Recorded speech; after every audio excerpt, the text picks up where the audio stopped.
I am Scott Ambrosino. Hi, and I am Eric Drew, Welcome to another edition of Salt Dash. where twice a month we provide a quick state tax update on various topics. In this edition of Salt Dash, we will be discussing three topics.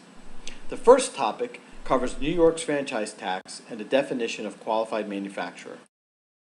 In this case, the taxpayer, a wholesale energy provider, argued that it qualified for the $350,000 cap when calculating its capital-based tax and focused their argument on the definition of manufacturer.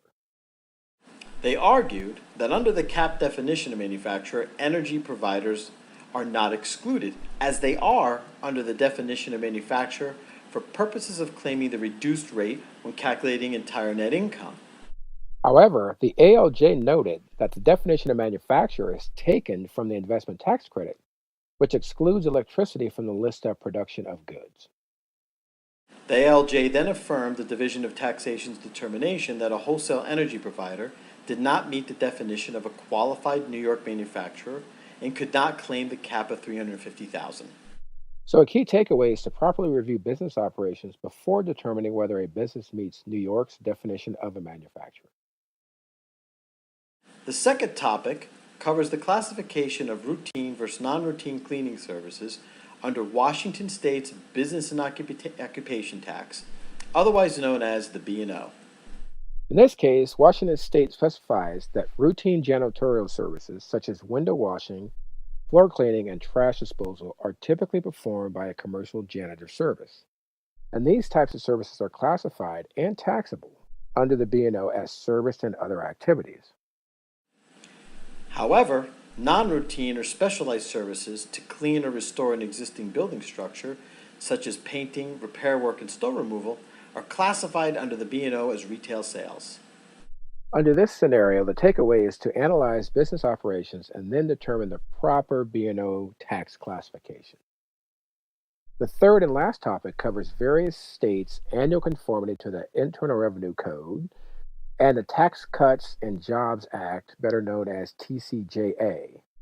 Currently, 14 states have updated their tax codes to conform to the IRC. However, most recently, Hawaii, Indiana, and California have issued conformity advisories.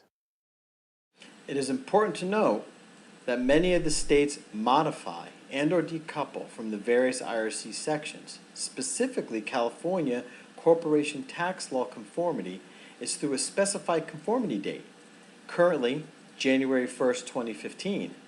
Specifically, the Franchise Tax Board has issued preliminary guidance on conformity to TCJA, indicating that California corporation tax law does not conform to the new limitation on the deduction for state and local taxes, nor the repatriation of certain foreign earned income.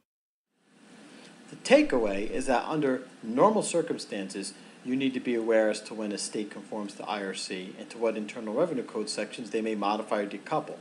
But even more importantly, under the 2018 TCJA, many states have modified and or decoupled from the TCJA, such as California, resulting in an extraordinary repatriation dividend for many companies.